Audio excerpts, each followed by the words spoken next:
Okay, let's unpack this. Have you ever felt that incredible weight of responsibility, knowing that, the fate of an entire world rests on your shoulders and on the strength of this tiny, seemingly insignificant ring? It's a powerful image, isn't it? It really is. It echoes through some of the greatest stories. And today, well, we're diving headfirst into arguably one of the most epic answers to that question, exploring the conclusion of a saga that really reshaped modern fantasy. What's truly fascinating here, I think, is how the cinematic conclusion of Tolkien's epic trilogy, The Lord of the Rings, The Return of the King, the 2003 film, it masterfully weaves together this grand-scale warfare with these intensely personal, really intimate struggles. Yeah, the big and the small side by side. Exactly. So today we're taking a deep dive into this monumental final chapter. We'll explore its intricate plot, the unforgettable character arcs that culminate here, and of course the enduring themes that have resonated with audiences for, well, decades now. Right. And our mission today is to give you that shortcut, Yeah. that way to be well informed on this monumental film. We're pulling out the most important nuggets of knowledge from the incredibly detailed narrative account we've got, not just outlining what happened, but really delving into why it resonates so deeply. What surprising facts and insights can we glean, and what's the lasting impact it leaves? And we're working from a very detailed breakdown of the film's narrative. That means we can trace every pivotal moment, every character's journey, right to its climactic end. Which is great for really seeing the structure. It really is. It allows us to appreciate the meticulous craft involved in bringing such an ambitious story to the screen and to understand the many layers of its storytelling, from the epic battles down to the quiet personal moments that carry so much weight. Okay, so let's begin our journey, but Yeah. maybe not where you'd expect, not on the battlefields, not yet. Let's start in the dark, with the shadow of corruption that hangs over everything, stretching back centuries, and specifically over one of its most tragic yet pivotal figures, Gollum. Indeed. The film makes a very deliberate choice here. It opens not in the immediate present, but with this chilling flashback to the very genesis of Gollum, revealing Sméagol's fall from grace. It's brutal. It is. We witness the moment he, as Sméagol, discovers the One Ring and the instantaneous, brutal and frankly murderous corruption that follows. It's stark, powerful imagery. Déagol finds the ring, and Sméagol's eyes just fill with this desperate, almost animalistic greed. And he just kills him, his own kin. Without a second thought. And this isn't just, an interesting historical footnote. It immediately establishes the ring's insidious power. It showcases its enduring malevolence right from its very first impact on a sentient being, how quickly it can just twist a soul. That opening sequence, for me, it just sets the tone perfectly. It shows us right off the bat, this isn't just about Frodo's current struggle. Yeah. It's about a force of evil so profound, it's been tainting souls for centuries, eating away at them from the inside. It makes it clear that Gollum's presence isn't just a plot device. It's tied directly to the ring's own dark history and, well, its malevolent will. The visual and emotional impact of that flashback, detailing Sméagol's rapid descent into obsession, it's truly haunting. You really see his humanity just drain away. Completely, replaced by this twisted, wretched creature driven by this singular, all-consuming desire for the ring. It's almost like a warning sign, isn't it, for what Frodo himself is up against? It absolutely is. That complete surrender, that irreversible transformation, it doesn't just explain Gollum's past, it powerfully foreshadows not only the ultimate fate of the ring itself, but also Gollum's own demise. Right, the end is sort of in the beginning. Exactly. It emphasizes that the ring demands absolute subservience, and it lays the groundwork for understanding Gollum's deeply conflicted yet ultimately destructive nature. It's a constant, visceral reminder of the internal battle Frodo is waging as he carries that same corrupting burden. It shows us the potential end state of his own struggle. And speaking of that arduous journey, in the present day of the film, Gollum is still right there. He's acting as the treacherous guide to Frodo and Sam on their perilous path to Mount Doom. But he's not just leading them, is he? No, not at all. His every step feels calculated. He's actively plotting to reclaim the ring, constantly testing their resolve, looking for an opening. Yeah, you can just feel it. Precisely. His role shifts from a, perhaps, reluctant, resentful guide to an active saboteur, always looking for an opening, a weakness. And we see his manipulative tactics play out most devastatingly when he subtly yet effectively sows distrust between the two hobbits. Oh, that part is just painful. It is. He specifically frames Sam for eating their dwindling food supply, the Lumba's bread, creating this wedge between Frodo and his most loyal companion. And the terrible thing is it works. Why does it work on Frodo? Well, it works because of Frodo's growing weariness, his vulnerability under the ring's incessant influence. The ring is constantly preying on his mind, amplifying his paranoia, weakening his resolve. Making him doubt everything. Exactly. Making him susceptible to Gollum's insidious lies, even against the unwavering loyalty and, frankly, the common sense of Sam. It's a truly insidious form of psychological warfare waged by Gollum, maybe even by the ring through him. It's a truly heartbreaking moment to watch. You see Frodo, so consumed by the ring's burden, his judgment completely clouded, actually believing Gollum over Sam. And it leads him to tragically send Sam away. Right, at the worst possible moment. Exactly. This is such a critical moment of division. It isolates Frodo at the very point he needs Sam the most. It shows the ring's power to corrupt even the purest relationships, creating suspicion and tearing apart bonds that you thought were unbreakable. It almost feels like the ring's final, desperate attempt to isolate its bearer, doesn't it? To make him even more vulnerable. Totally. And this raises a profound what if, What if Sam hadn't been sent away? How might the journey to Mordor have differed? Oh, that's a fascinating thought. It's highly probable, perhaps even certain, that Frodo might have succumbed to the ring's power much earlier, or maybe perished from exhaustion, or the myriad external threats of Mordor without Sam's constant vigilance. His practical skills, too. His practical skills, absolutely, and crucially, his unwavering emotional support.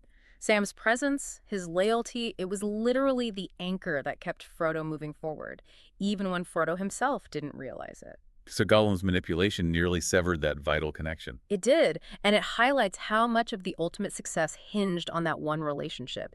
Even when one party, Frodo, temporarily betrayed it under duress, it just underscores the immense power of true friendship in the face of overwhelming evil. Okay, so while Frodo and Sam are grappling with these intensely personal, really agonizing struggles in the wilderness of Mordor, the film cuts back to this far wider war for Middle-earth that's brewing.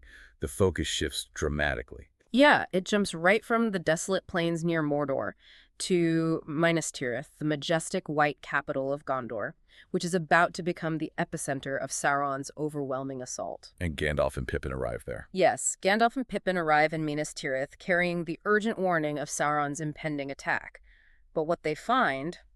it's a city steeped not just in anticipation of war, but in despair. Because of Denethor. Largely due to its steward, Denethor.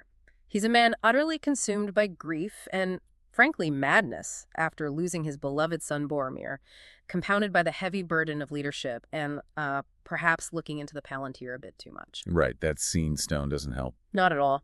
Tragically, he largely disregards Gandalf's warnings, convinced that the fight is already lost. His inaction is palpable. He stubbornly refuses to light the beacons that would summon aid from Rohan. Which is critical. Absolutely critical. It's a decision that puts the entire city, and indeed the fate of men, at grave risk. You can just feel the weight of his despair poisoning the atmosphere of the entire city. It's a truly terrifying picture. You have the capital of men, this last bastion of hope for humanity in Middle-earth, vulnerable not just to external enemies, but to its own leaders' crippling personal despair. Denethor's madness is such a stark contrast to Gandalf's urgency. You really feel the immense weight of that difference. Yeah. His refusal to act, to even call for help, it's a major point of contention and danger for Minas Tirith.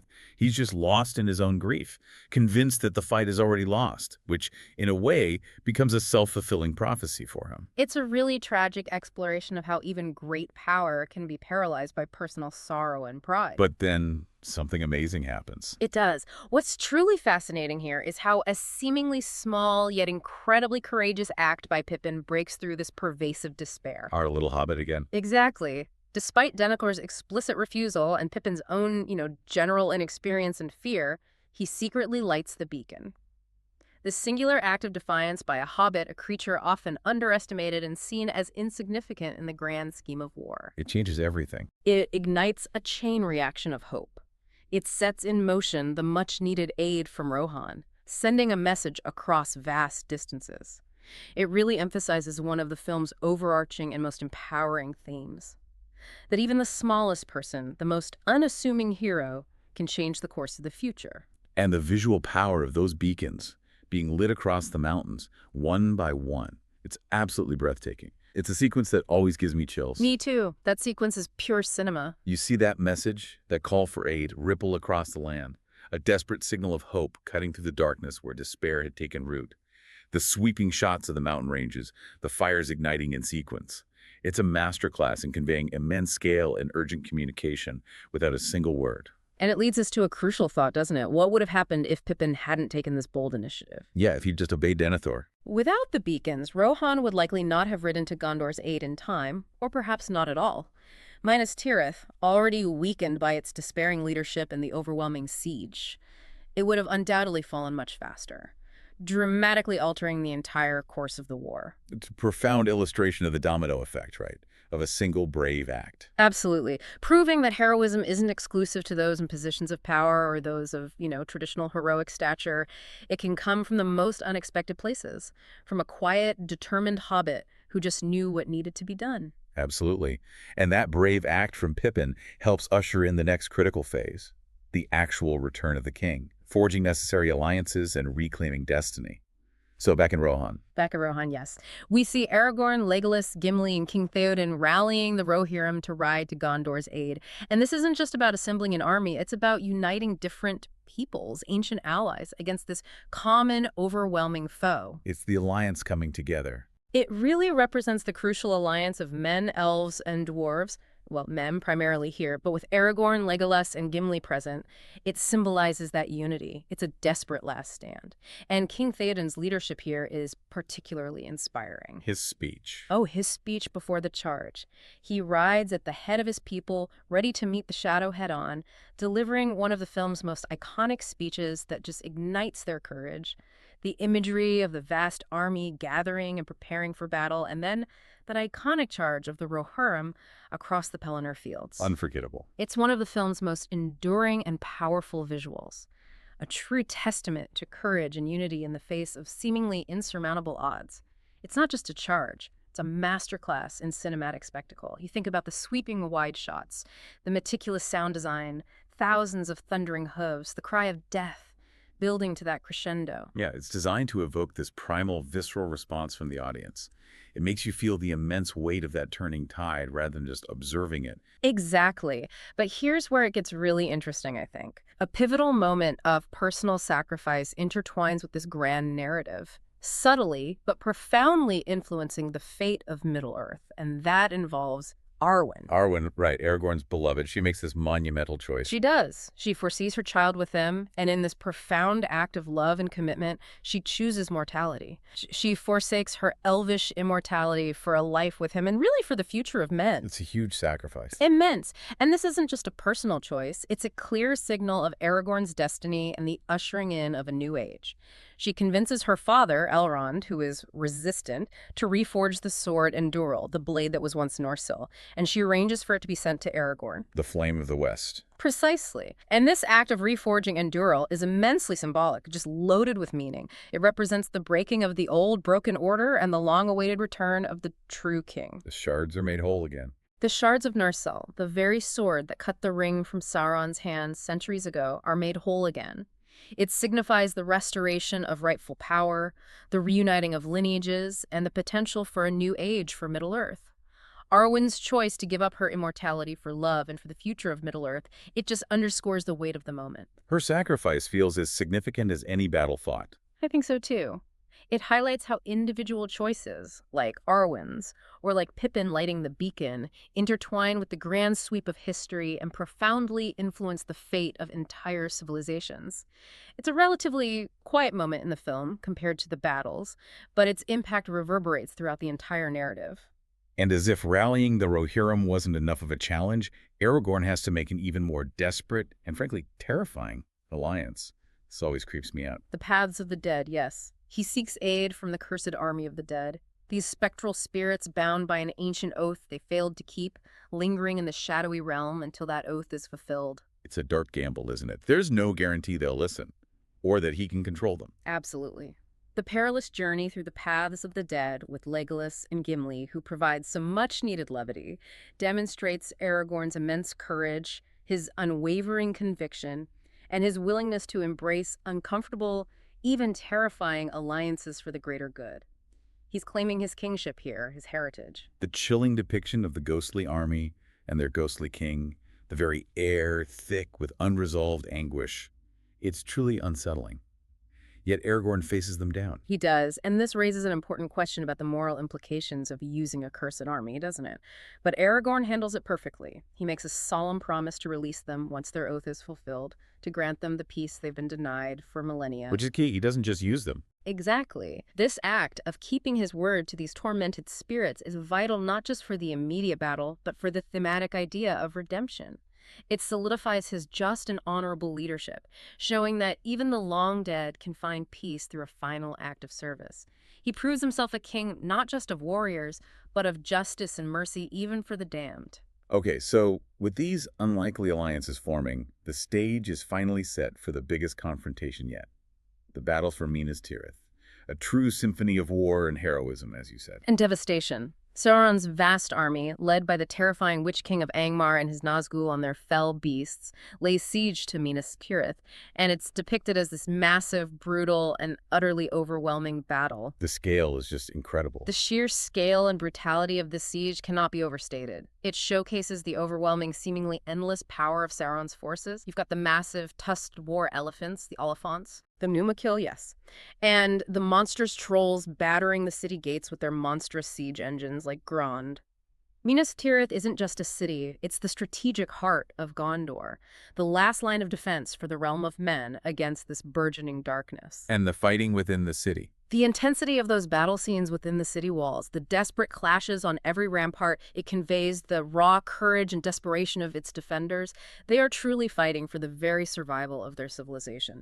Every single stone, every single life becomes a crucible of desperate heroism. The sound design alone is incredible, conveying the chaos and thunder of a 1,000-year war fought in hours. And amidst all this external chaos, Denethor's tragic arc reaches its devastating, self-inflicted conclusion. Yes. Faramir, his remaining son, is gravely wounded, brought back near death. And Denethor, just consumed by grief-stricken madness and despair, seeing only defeat in his palantir, attempts to burn himself and Faramir alive on a pyre. Convinced all is lost. Exactly. It's a horrifying, almost Shakespearean scene of a leader utterly consumed by his own personal demons and pride. It really is. And it serves as such a stark reminder of the tragic consequences of unchecked grief and despair.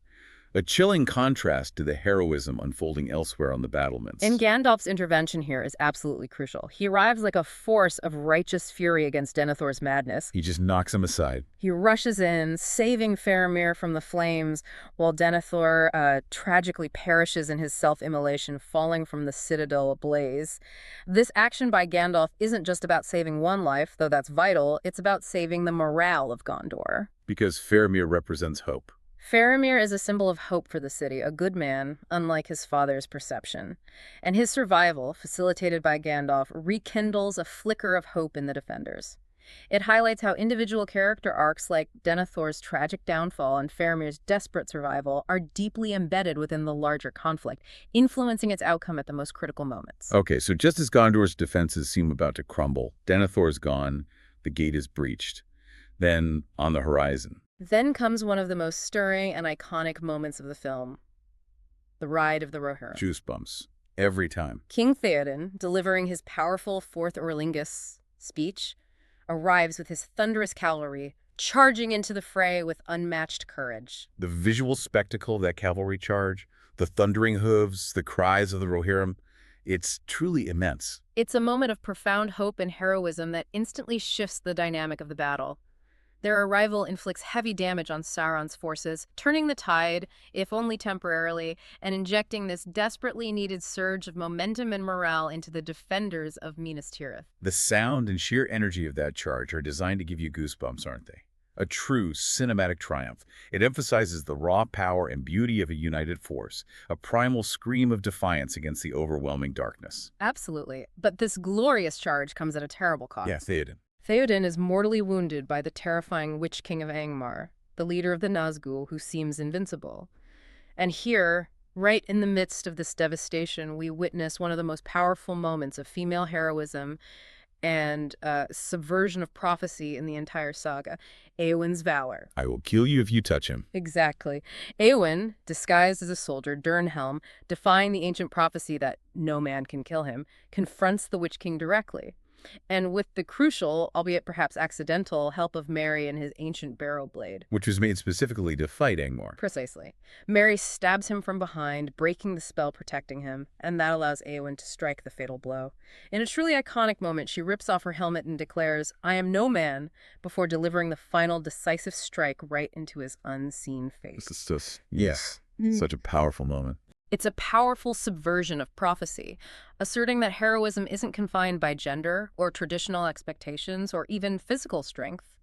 It highlights Éowyn's incredible bravery, her fierce determination, and the often overlooked strength that can be found in unexpected places. And Merry's role is critical too. Absolutely critical.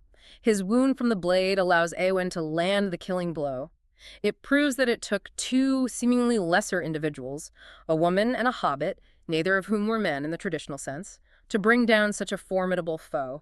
It truly drives home the idea that heroism comes in many forms, not just the expected ones, and that collective courage, even from the small, can conquer ultimate evil. So the Witch King is defeated, the Rohirrim have charged, but the battle still rages.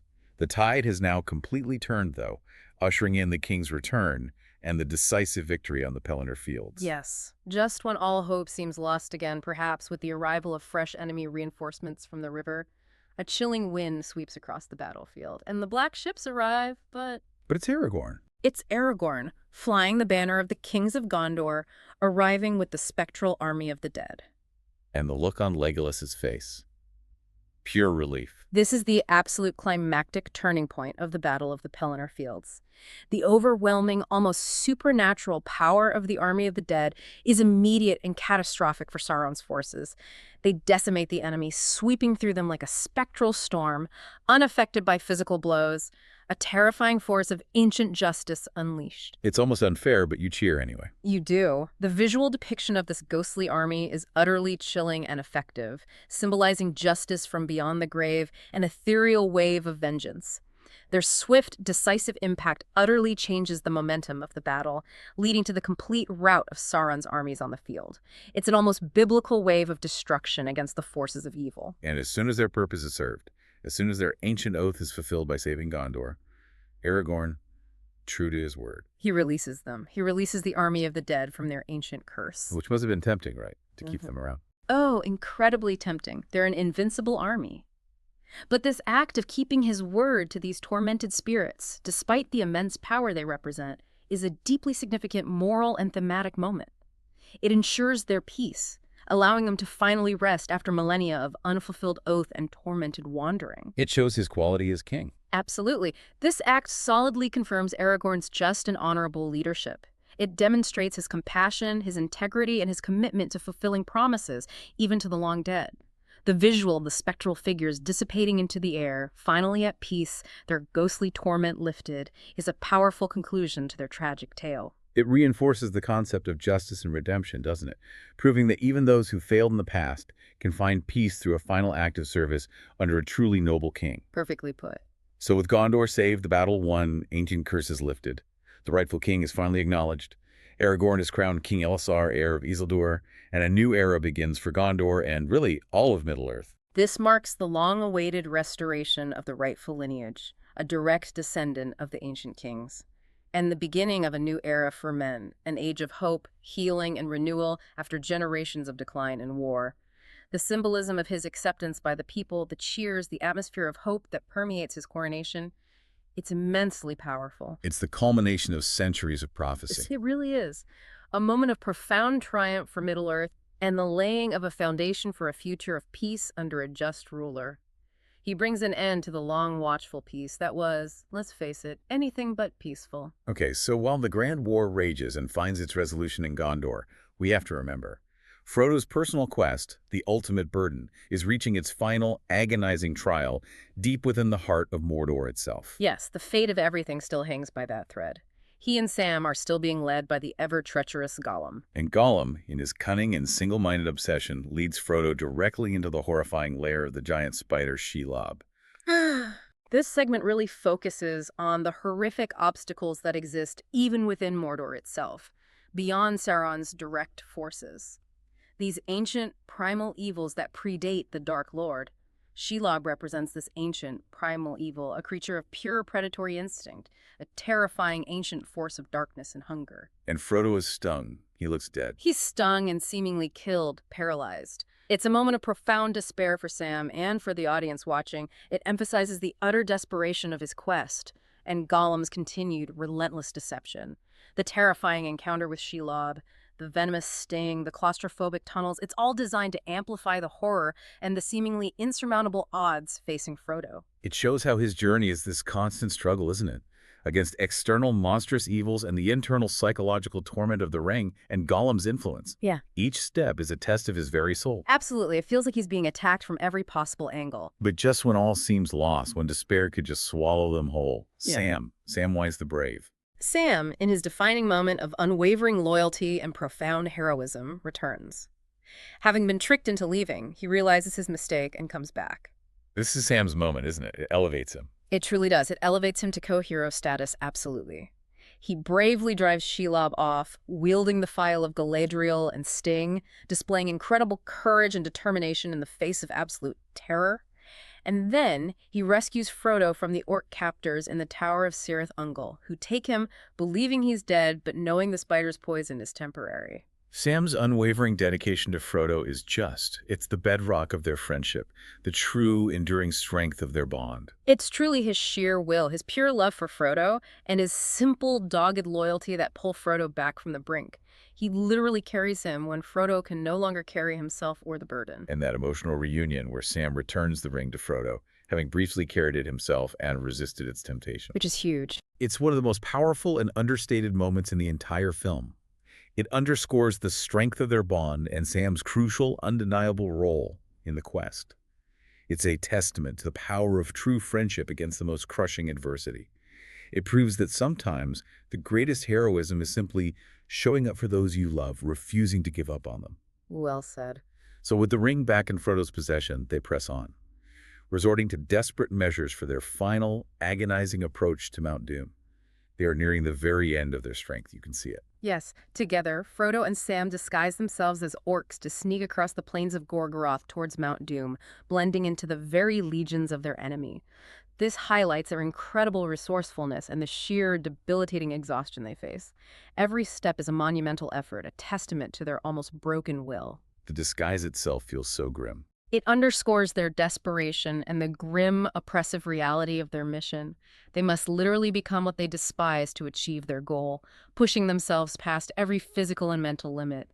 The visuals of the desolate, ash-covered Mordor landscape, coupled with their crude disguise and stumbling gait, perfectly convey the extreme lengths they must go to, the sheer desolation and despair of Sauron's domain. And now, the moment we've all been waiting for, the absolute climax of the entire saga, the culmination of everything, the cracks of doom.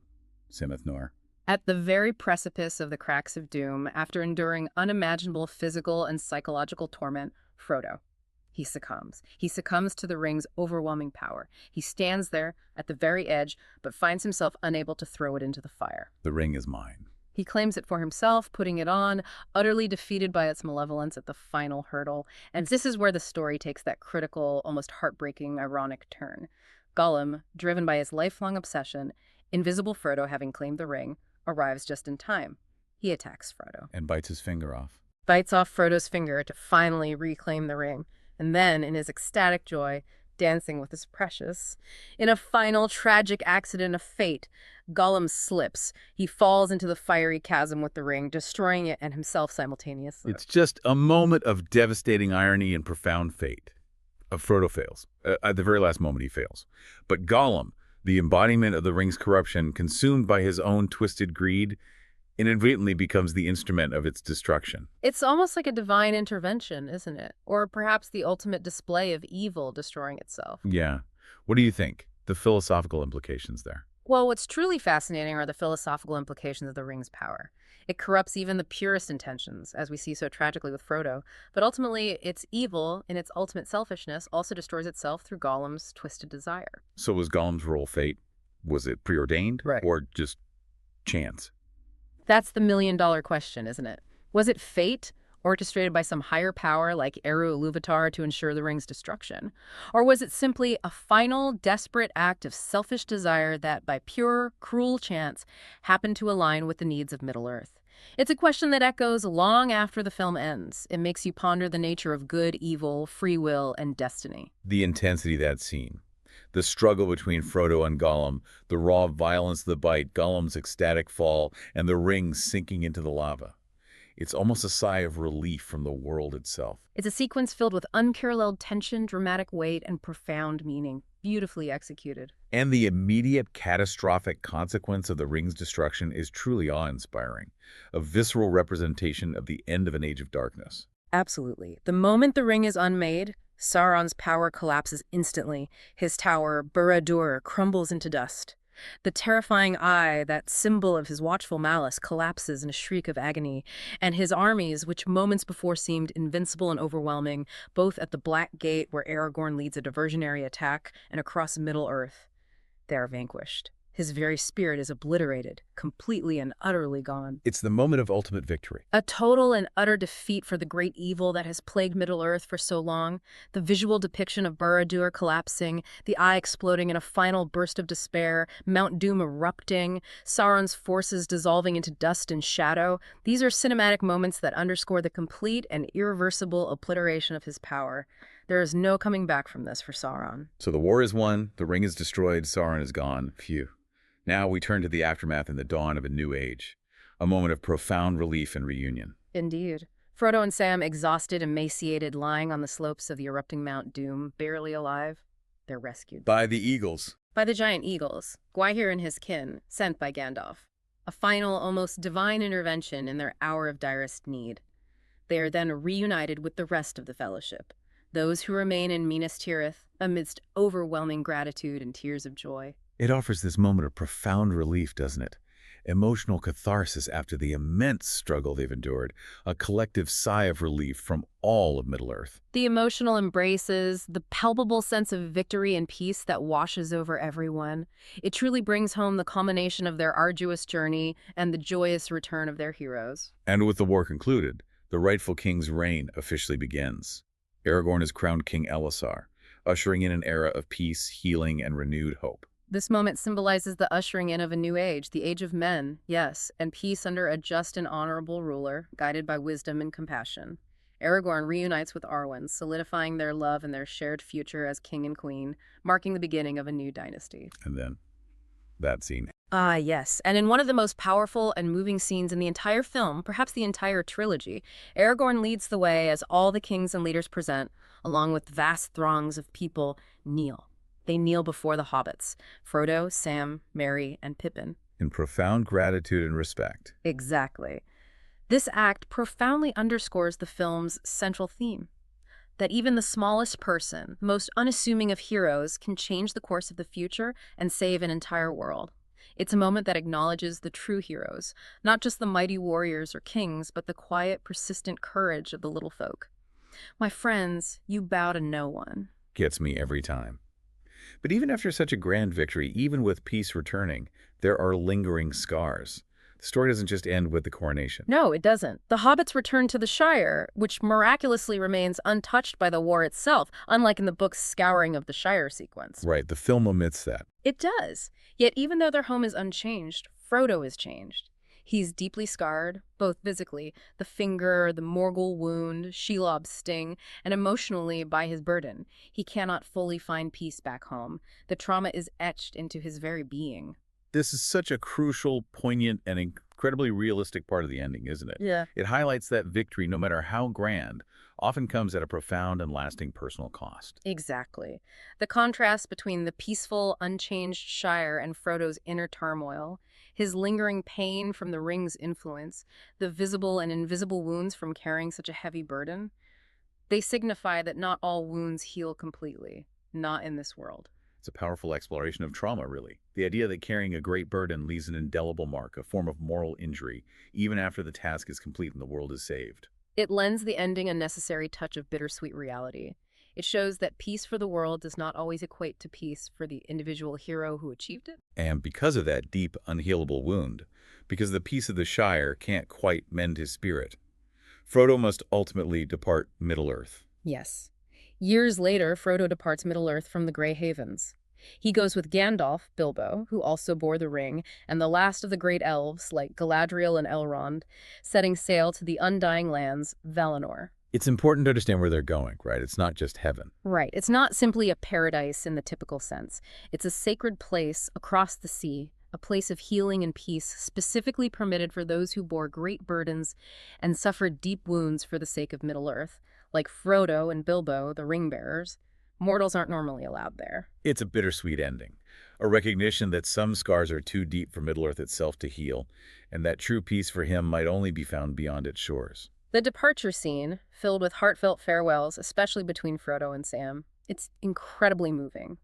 As the ship sails into the west, into the fading light, it signifies a final, peaceful journey for a hero who has given all he could and now deserves quiet repose. And who is left to carry the story forward?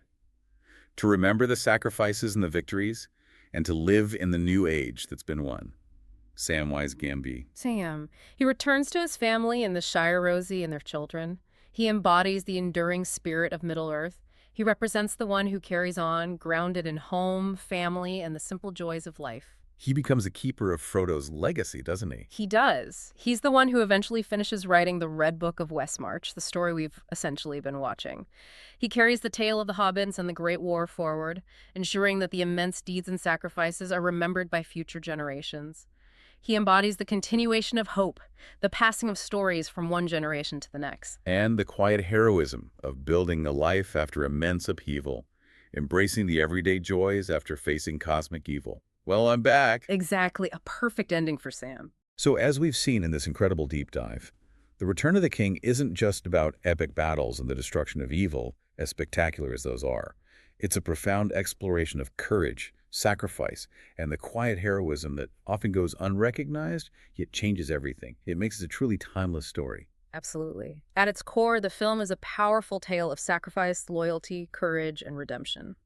We see Frodo's immense sacrifice in carrying the ring, enduring unimaginable torment. Sam's unwavering loyalty, literally carrying Frodo when he could no longer walk. Eowyn's unexpected courage in facing the Witch King, defying prophecy. And even the Army of the Dead's redemption through fulfilling their ancient oath. It's a masterclass in how to balance monumental scale with intimate emotional depth. It creates a narrative that is both grand and deeply personal. The sweeping, thundering siege of Minas Tirith is contrasted perfectly with Frodo's solitary, agonizing struggle at Mount Doom. It shows that every level of the conflict, from global warfare to internal torment, is equally important and interconnected. And the central empowering message that resonates through the entire film. That even the smallest person, the most unassuming individual, can change the course of the future. You see it in Pippin lighting the beacon, sparking hope across vast lands.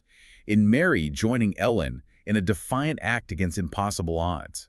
And most profoundly, in the hobbits themselves, particularly Frodo and Sam, who, despite their small stature and lack of traditional heroic might, carry the fate of the entire world on their unassuming shoulders. That message is just beautifully encapsulated in that poignant moment when all the kings and leaders of Middle-earth kneel before the hobbits, acknowledging their vital, unassuming heroism. It's a testament to the power of persistence, goodwill, and the courage of ordinary individuals. And the legacy of the film itself is monumental, isn't it? Undeniably. It won an astonishing 11 Academy Awards, including Best Picture. It tied the record for the most Oscars won by a single film, with Ben-Hur and Titanic. That kind of critical and cultural impact speaks volumes about its enduring power and its ability to connect with audiences on a universal level. It really cemented its place as a cinematic masterpiece. An incredible achievement, a true cinematic and narrative marvel that continues to inspire and resonate even now, decades later. It really does, and maybe this raises an important question for you, our listener, to think about. In your own life, when you're facing seemingly insurmountable challenges, do you only look for the grand, heroic solutions? Or do you also recognize the power in the quiet acts of loyalty, the small choices of courage, and the often hidden burdens that shape our destinies, much like Frodo's journey? That's a deep thought to end on. Well, what does that mean for how you approach your own Mount Doom, whatever that challenge might be for you?